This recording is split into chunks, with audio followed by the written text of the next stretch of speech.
नमस्कार. मी भाग्यश्री पाठक.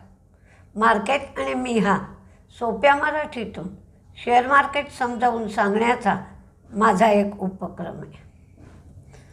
मला आज खरं तर वेगळं वाटतं आहे, कारण आहे रविवार, पण आपण रेग्युलर कामकाज करतो आहे आणि त्यामुळे मी रोज देतेच असा व्हिडिओ देते आहे.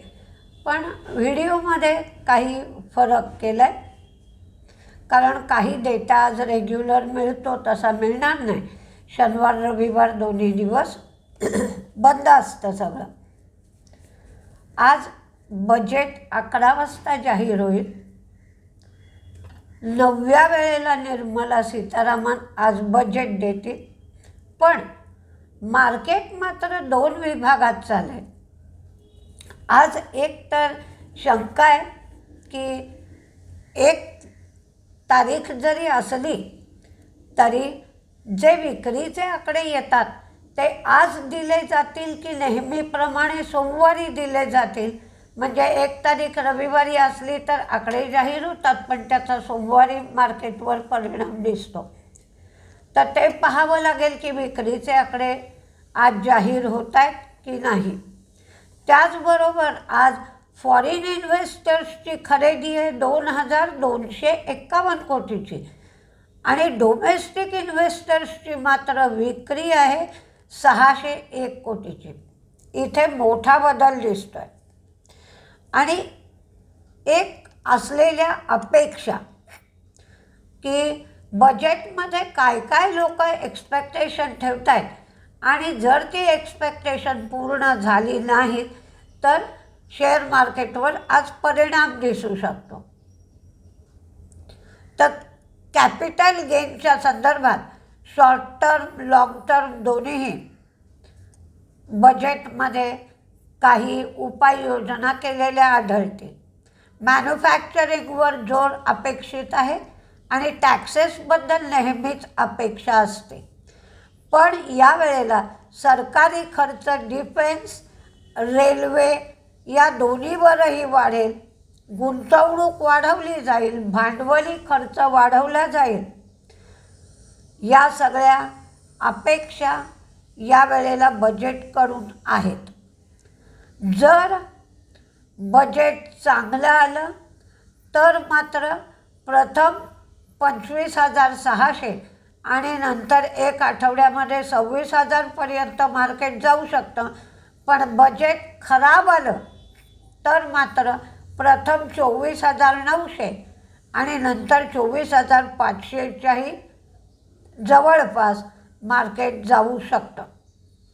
या सगळ्या गोष्टींचा विचार आज आपल्याला करायला पाहिजे. आज 2 सेशनमध्ये मार्केट चालेल, कारण 11 वाजेपर्यंत फक्त बजेटचे अंदाजच असतील, ॲक्च्युअल बजेट काही येणार नाही. 11 वाजेपर्यंत जे मार्केट चालेल ते जे लागलेले रिझल्ट आहेत, शुक्रवारी मार्केट संपल्यानंतर लागलेले, शनिवारी लागलेले रिझल्ट, त्याचा परिणाम दिसेल आणि 11च्या नंतर बजेटचा परिणाम दिसेल. त्यामुळे पहिल्यांदा माझा विचार होता की रिझल्टचा समावेश आजच्या व्हिडिओत करावा की नाही, तर नंतर विचार केला की 11 वाजेपर्यंतचं मार्केट तर घडलेल्या घटनांवरच आधारित असेल. मोबाईल मॅन्युफॅक्चरिंग आणि त्याचे पार्ट्स याच्यासाठी PLI स्कीममध्ये जोर दिलेला असेल किंवा ड्रोन, एव्हिएशन सेक्टर यावरही यावेळेला बजेटमध्ये जोर असेल. पहिल्यांदा आपण रिझल्ट बघूया. IDFC फर्स्ट रिझल्ट चांगला आहे.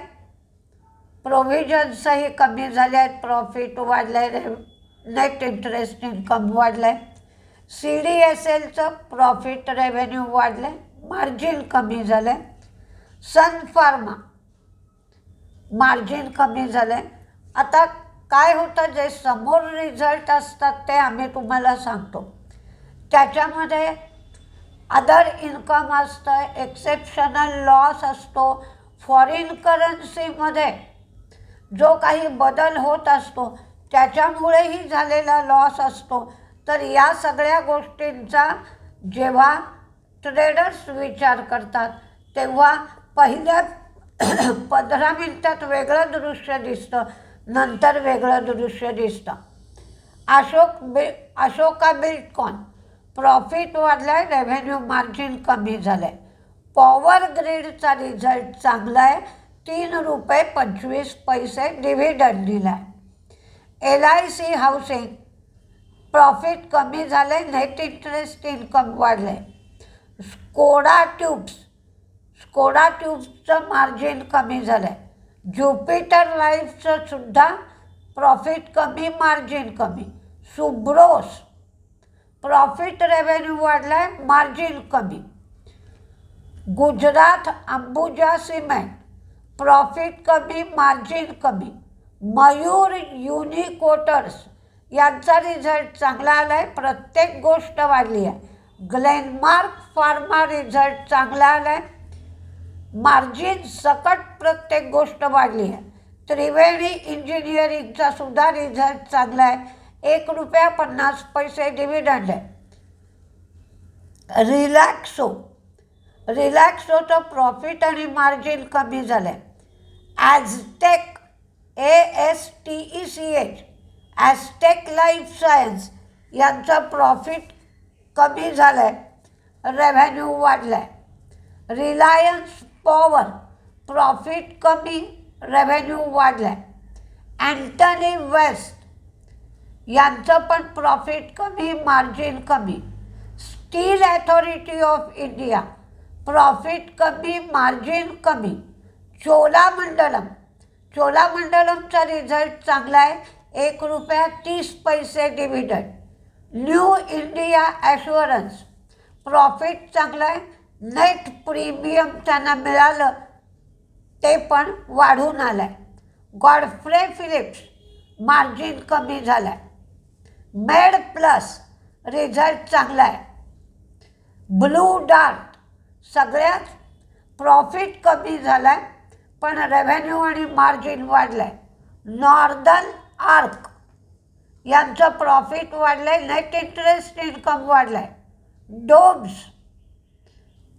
डोम्सचा रिझल्ट चांगला आला आहे, प्रॉफिट वाढलं आहे, रेव्हेन्यू वाढला आहे. मार्जिन फ्लॅट राहिलं आहे पण 17.5% त्यांचं मार्जिन गेल्या वेळेला होतं, तेवढंच आत्ताही आहे. जिंदाल स्टील प्रॉफिट कमी, मार्जिन कमी. KEC इंटरनॅशनल प्रॉफिट कमी पण रेव्हेन्यू मार्जिन वाढलं आहे. बँक ऑफ बरोडा रिझल्ट चांगला आहे, प्रोव्हिजन्स पण कमी केले आहेत पण ग्रॉस NPA फ्लॅट राहिले आणि नेट NPA वाढलेत मार्जिनली. NTPCचं प्रॉफिट वाढलं आहे, मार्जिन वाढलं आहे, रेव्हेन्यू कमी आहे पण 2.75 रुपये डिव्हिडंड दिला आहे. बजाज ऑटोचा रिझल्ट चांगला आहे, म्हणजे त्यांनी लेबर कोडसाठी 61 कोटी रुपये खर्च करूनही प्रॉफिट वाढलं आहे, रेव्हेन्यू वाढलं आहे, मार्जिनसुद्धा वाढलं आहे. कजारिया सिरॅमिक्स रिझल्ट चांगला आहे. अजंता फार्मा मार्जिन कमी झालं आहे. मदरसन सुमी मार्जिन कमी झालं आहे. नाल्कोचा रिझल्ट चांगला आहे आणि 4.50 रुपये डिव्हिडंडसुद्धा दिला आहे. ग्रीन पॅनल यांचाही रिझल्ट चांगला आहे, प्रत्येक गोष्ट वाढली आहे. इन्सेक्टिसाइड्स प्रॉफिट, मार्जिन दोन्ही गोष्टी कमी झाल्या आहेत, रेव्हेन्यू वाढला आहे. एपिग्रन रिझल्ट एकदमच कमजोर लागला आहे. अंबुजा सिमेंट प्रॉफिट कमी, रेव्हेन्यू आणि मार्जिन वाढलं आहे पण त्यांनी सांगितलं आहे की गेल्या वेळेला त्यांचा जो रेव्हेन्यू प्रॉफिट होता त्याच्यामध्ये 1,352 कोटीचं अदर इन्कम होतं. JBM ऑटो यांचं मार्जिन कमी झालं आहे, ब्रिगेडचं रेव्हेन्यू वाढलं आहे, पण प्रॉफिट आणि मार्जिन दोन्हीही गोष्टी कमी झाल्या. प्रॉक्टर अँड गॅम्बल हायजीन यांचं प्रॉफिट कमी झालं आहे, रेव्हेन्यू वाढलं आहे, मार्जिन वाढलं आहे, पण यांनी 195 रुपये डिव्हिडंड दिला आहे. मॉईलचं प्रॉफिट मार्जिन कमी, रेव्हेन्यू वाढला. एक्साईडचा रिझल्ट चांगला आला आहे, प्रत्येक गोष्ट वाढली. वेल्स्पन कॉर्प प्रॉफिट कमी झालं, रेव्हेन्यू मार्जिन वाढलं. नेस्लेचं मार्जिन कमी झालं आहे, पण 7 रुपये त्यांनी डिव्हिडंड दिला आहे.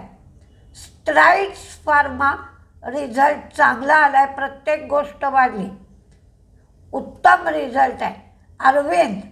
अरविंदचं प्रॉफिट कमी झालं आहे, रेव्हेन्यू मार्जिन वाढलं. एजिस लॉजिस्टिक्स रिझल्ट चांगला आहे, प्रत्येक गोष्ट वाढली. PSP प्रोजेक्ट्स सुंदर रिझल्ट आहे, प्रत्येक गोष्ट वाढलेली आहे. तर काही बातम्या आहेत त्याच्यामध्ये टाटा पॉवर त्याने मैनपुरी बरा आणि मैनपुरी युनाव इथं ट्रान्समिशन लाईन सुरू केली आहे.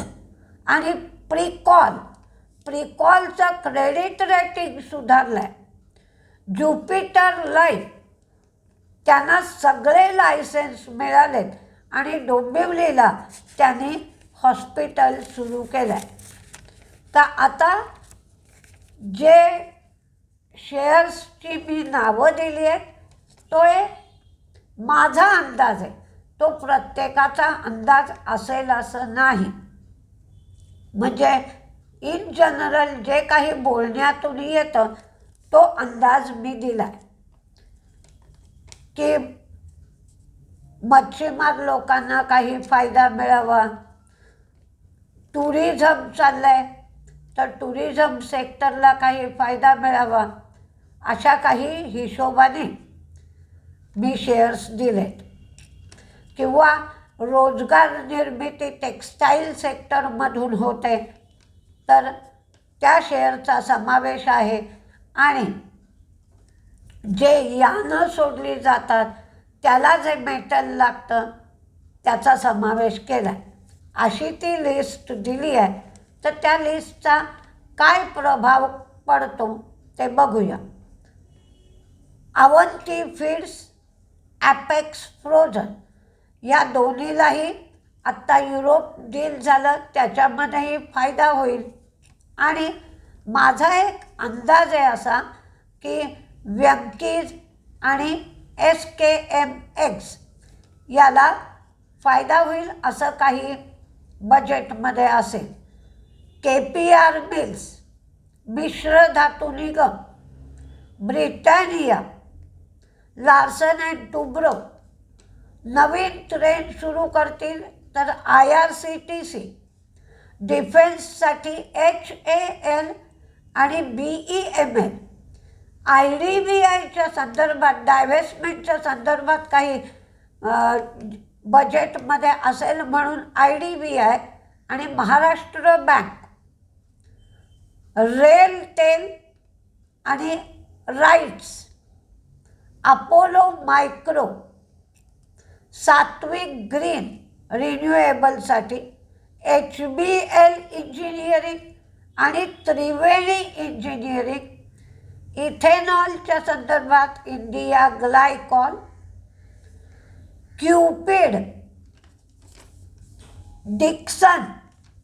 क्यूपिड फॅमिली प्लॅनिंगच्या संदर्भात डिक्सन, फुजियामा पॉवर यांचा रिझल्ट खूप छान आला आहे.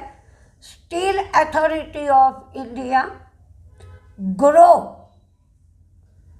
तर मंदीमध्ये मात्र सोन्याचा चांदीचा भाव कमी झाला आहे. मेटल ढासळलेत या 2 दिवसात, त्यामुळे मेटलचे शेअर मंदीत राहू शकतील. मुथूट, मन्नापुरम हे मंदीत राहू शकतील. माझ्या अंदाजाने तेजीमध्ये नवनीतचा शेअर राहण्याची शक्यता आहे. म्हणजे आपण लर्निंगच्या संदर्भात NIIT लर्निंग, नवनीत आणि फर्टिलायझरमध्ये कोरोमंडल, तर याचा विचार करावा. आणि टुरिझमच्या बाबतीत टुरिझम फायनान्स कॉर्पोरेशन आणि VIP या 2 शेअरचा टुरिझमच्या बाबतीत विचार करता येईल. तर बघूया बजेटमध्ये काय असतंय ते. नेहमी जसं RBI इंटरेस्ट रेटच्या संदर्भात RBIची बैठक असते, तेव्हा जसं 2 भागात मार्केट डिव्हाइड केलेलं असतं, तसं 2 भागात मार्केट डिव्हाइड होईल. 9:15ला जी पोझिशन घेतली असेल ती पोझिशन 11च्या जवळपास क्लोज करायची आणि 11 नंतरचं मार्केट वेगळ्या प्रकारे चालेल. शिवाय सेटलमेंटचा प्रॉब्लेम असेल, म्हणजे शुक्रवारच्या जे तुम्ही विकले असतील त्याचे पैसे आज मिळणार नाहीत. आज NSDL CDSL हे बंद असेल, त्यामुळं सेटलमेंटचा प्रॉब्लेम आज सतावणारा आहे. तर या सगळ्या गोष्टींचा विचार करून आजचं मार्केट करावं. नाहीतर नुसतं बघत बसणंही फायद्याचा विषय राहील, कारण ताणतणावाचं वातावरण आहे. त्यामुळे बजेटचा दृष्टिकोन वेगळा असेल आणि या ताणतणावाच्या दृष्टिकोनातून बजेटमध्ये जो पार्ट B असतो, तो पार्ट B एक पुढील काळासाठी व्हिजन देतो, तर त्याचा समावेश अधिक प्रमाणात आजच्या बजेटमध्ये असू शकेल. तर बजेट काळजीपूर्वक ऐकायचं आणि मगच तुम्ही ट्रेड करायचा तो करायचा, नाहीतर फक्त बघा, अशी माझी तुम्हाला विनंती आहे. बघूया काय होतं आहे. नमस्ते.